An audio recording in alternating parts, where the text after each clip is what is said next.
Locked On Podcast Network presents Locked On Sports Today.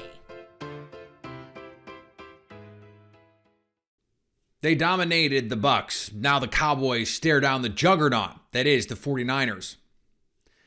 We're getting Bengals-Bills, this time on Josh Allen's turf. And the Giants beating the Vikings is the best case scenario for the Eagles. We'll tell you why. I'm Peter Bukowski, starting your day with the can't-miss stories and biggest debates in sports. You're Locked On Sports Today. Searching all major sports. Found. Let's start with the biggest story. There was plenty to be worried about for the Dallas Cowboys. It was Tom Brady at home, and Tom Brady is, for whatever happened this season, always going to be scary. But for the Dallas Cowboys, aside from the kicker having an out-of-body experience trying to kick extra points, this script went about as well as it could have for the Cowboys. They win 31-14 on the final. Marcus Mosher from Locked On Cowboys joins me now. And Marcus, I know even late in that game, there had to be a little breath-holding moments, the onside kick, especially Mike McCarthy's history with onside kicks in the playoffs. But what did you see from Dallas, especially after that Week 18 game, that they tightened up here? Yeah, first of all, I'd never felt comfortable that the Cowboys were going to win this game until I saw zeros, especially once Mike Evans had that ball in his hand. But no, I mean, Dallas was a superior team going into this game. It's why they were favored on the road. The only reason they weren't favored by more was because you mentioned it, it's Tom Brady, right? But this is kind of the same Tom Brady that we've seen all season, and the talent just eventually won out for Dallas. But the big story, Peter, is Dak Prescott. I think not just including the playoffs, I think including the regular season, that might have been the best game I've ever seen him play. Tell me why. Say more about that. I think he just had a lot to prove, right? And I think after the way the season ended last year, after the way that he played in Week 18, I think he was laser focused. And the Cowboys did a good job of protecting him on the offensive line. They gave him some easy reads and some easy throws to kind of start this game, but you could just tell that he was locked in pretty quickly in this game. And when he's playing that like that, he's got the confidence. There's not many quarterbacks that are better than him than, playing inside the pocket and inside the offense. Yeah, the final numbers are pretty incredible, especially against the Todd Bowles defense. 25 of 33 for 305 and 4 touchdowns. That is a 143.3 passer rating. Not bad. Also ran for a touchdown. And so I think as you look around the NFC now, Tom Brady, that foe has been vanquished. The rest of the quarterbacks in the NFC, it's Daniel Jones, it's Jalen Hurts, it's Brock Purdy. If you're the Cowboys, you have to feel pretty good about the position that you're in, understanding you have to go beat a really good 49ers team because you have to feel like you have the best quarterback right now in the NFC.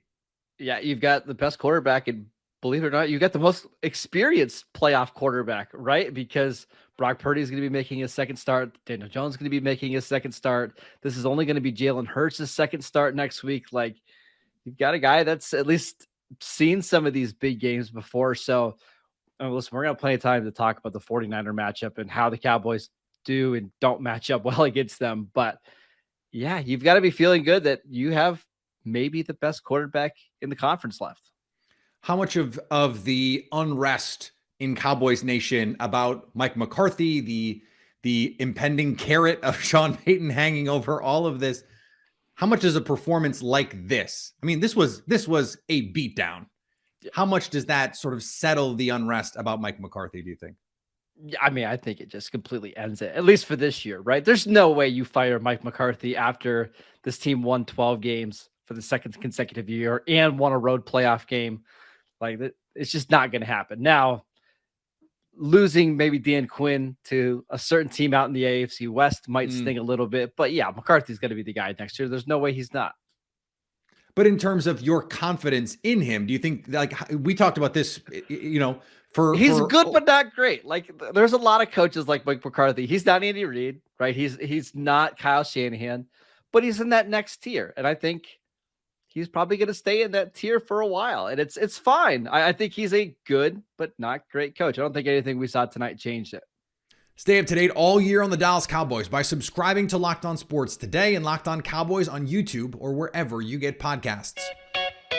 Thanks for making Locked On Sports today your first listen. Coming up, what can the Bengals do to the Bills after barely surviving the Ravens?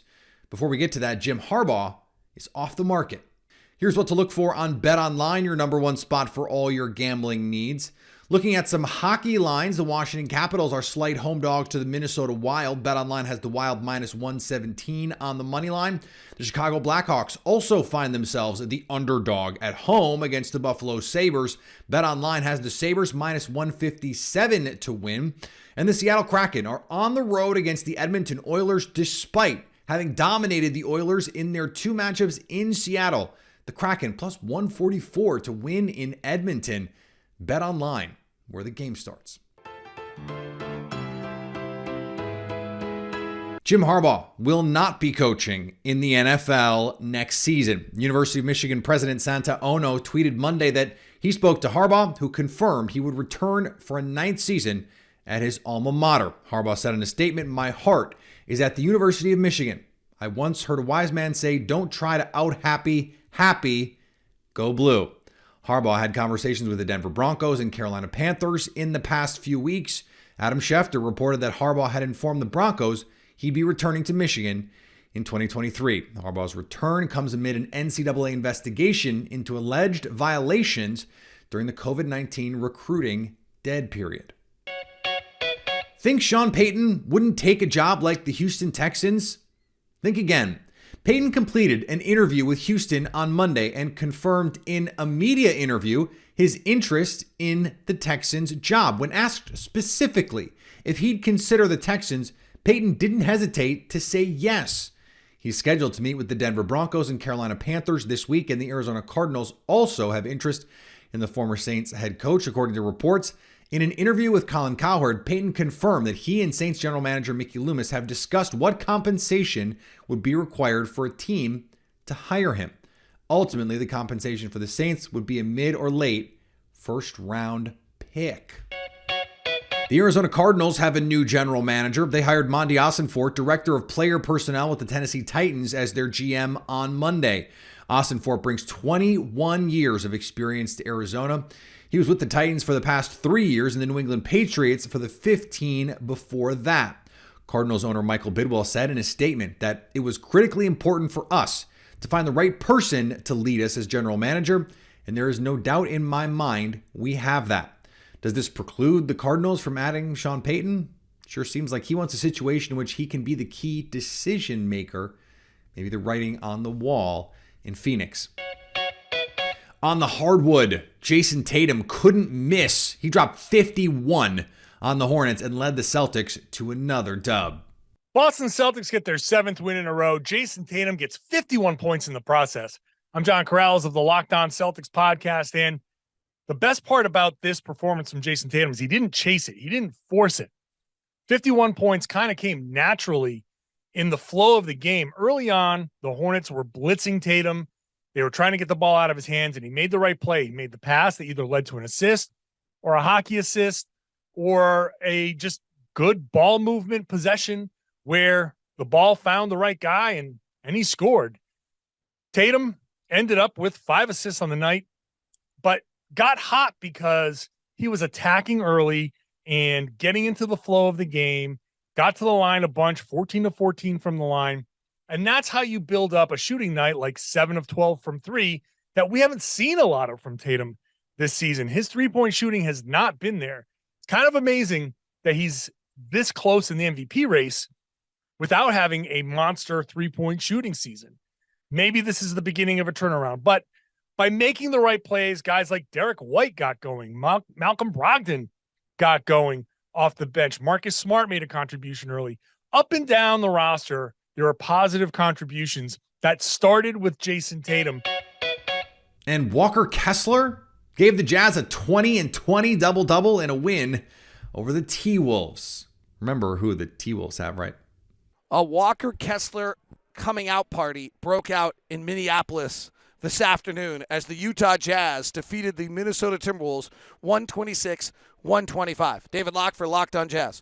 Walker Kessler was drafted with the 22nd pick out of Auburn by the Minnesota Timberwolves, and then a few days later traded to the Utah Jazz in exchange for Rudy Gobert. And tonight, Walker Kessler became the first rookie since Minnesota Timberwolves Gorgui Dieng to put up 20 points and 21 rebounds in a game. Kessler, in 31 minutes tonight, had 20 points, 21 rebounds, 4 assists, and 2 block shots. The Jazz also got a monster performance from Ochai Agbaji, acquired in the Donovan Mitchell trade, who's also a rookie, 17 points in 32 minutes. And the two of them were on the floor as the Jazz played their 12th close game in their last 13 and prevailed 126-125 over the Minnesota Timberwolves.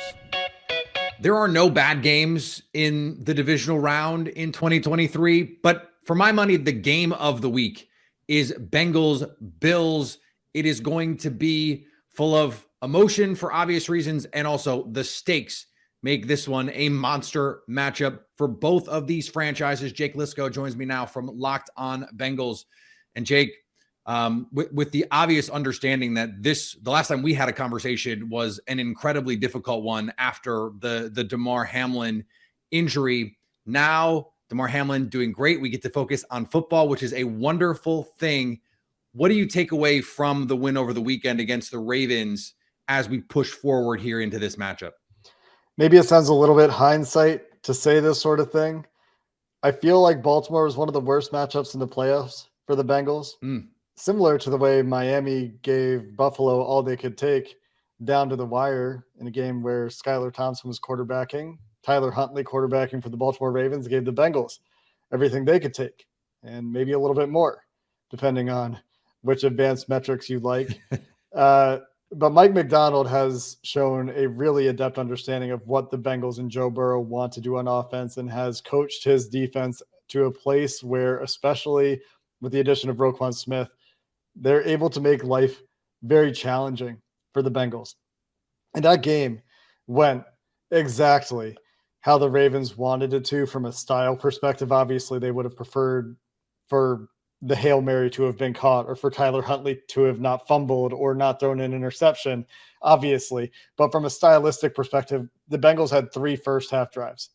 They scored on their first drive of the second half, and I think they had 3 after that. I think they had a total of 7 drives. Maybe it was one more than that. But it wasn't very many, and that's absolutely nuts. They were able to control the clock very effectively and make the Bengals grind out their drives and get the Bengals into third downs and get the Bengals offense off the field, especially when Jonah Williams left the game and they really could start teeing off on Joe Burrow.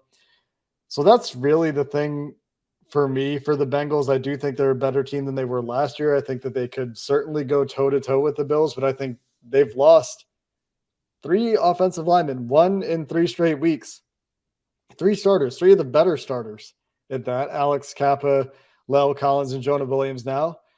And who remains is Ted Karras, and great. He's been playing really well this year, but now he's surrounded by a 4th-round rookie who wasn't expected to start before the season started, and 3 backups. And so Joe Burrow's shown the ability to adapt to this. We saw the Bengals make it to the Super Bowl last year with a probably slightly worse pass-protecting offensive line, but it gets a lot harder.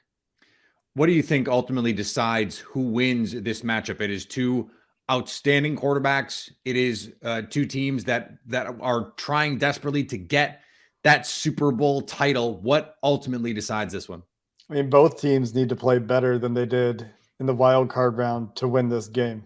If Josh Allen makes the kind of mistakes that he made against the Dolphins, the Bengals are the kind of team that you would think would be able to say, okay, that's plenty of turnovers. Thank you for the free possessions. We're going to go capitalize. And the Dolphins got back into that game too, right? And so divisional familiarity there certainly, I'm sure, a part of that. But for the Bengals, it's going to be, can you protect? So does Josh Allen play like the superhuman Josh Allen, the big-time throw Josh Allen that's not putting the ball in danger a ton?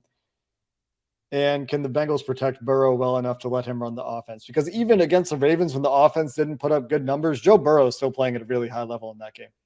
When you watch the tape, you see what he's faced with. He's making quick decisions. He's getting the offense into advantageous situations as much as possible. He took 4 sacks. I don't really put any of those on him situationally. And so I think, Burrow playing at a high level right now, but that can obviously be destroyed by a good pass rush. So Buffalo schematically very different on defense, not the kind of team that's going to try to change the picture a ton on you. post snap, which is part of why Burrow was holding the ball at times against Baltimore. But, ball security for Josh Allen and the Buffalo Bills and the ability to protect Burrow, to me, early in the week anyway, look like some big keys before we get, injury information and things like that could change things. Stay up to date all year on the Cincinnati Bengals by subscribing to Locked On Sports Today and Locked On Bengals on YouTube or wherever you get podcasts. Coming up, the Eagles feel good facing the Giants. Daniel Jones was firing on all cylinders. Saquon Barkley was running all over the place, and Brian Daboll has the Giants operating like a well-oiled machine. Still, Louis DiBiase and Gino Camilleri from Locked On Eagles are happy to see the Giants in the divisional round.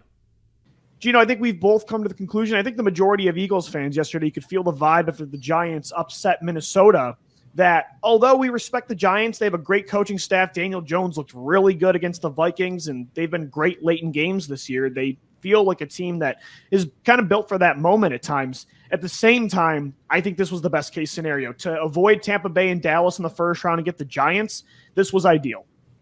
I 100% agree, because if you look at the result of what happened in that game yesterday, it took Daniel Jones playing his best career football game of all time. It took Minnesota to be Minnesota and lose their first one-score game of the season, where they were 11-0 in one-score games up until that point. And the strength of what the Giants do, it comes at the hands of Saquon Barkley. And what the Eagles have been able to do against the run the last 6 or 7 weeks, where that middle portion where guys were going over 100 plus, well, Saquon was one of those guys that you held in check. So you just have to do that again. You have to take that, that game plan the first time you beat them and put that back into play. Because right now you're getting everybody back, quote unquote, healthy. Lane Johnson will be playing through a torn adductor, which is crazy. Jalen Hurts is going to be playing through a shoulder injury. Chauncey Gardner-Johnson had the lacerated kidney, which I'm sure isn't 100% healed. This team has to fight through adversity. But the thing that we have seen is that when they play their best football, they can beat everybody. And the Giants are one of those teams that they had their way with. Here's the thing. The Vikings were a worse team.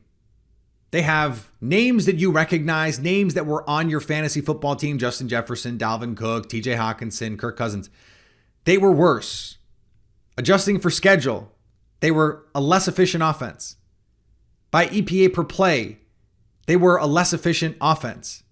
Adjusting for schedule, they were a less efficient team.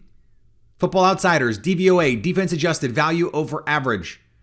It is a great catch-all metric. Adjusting for schedule.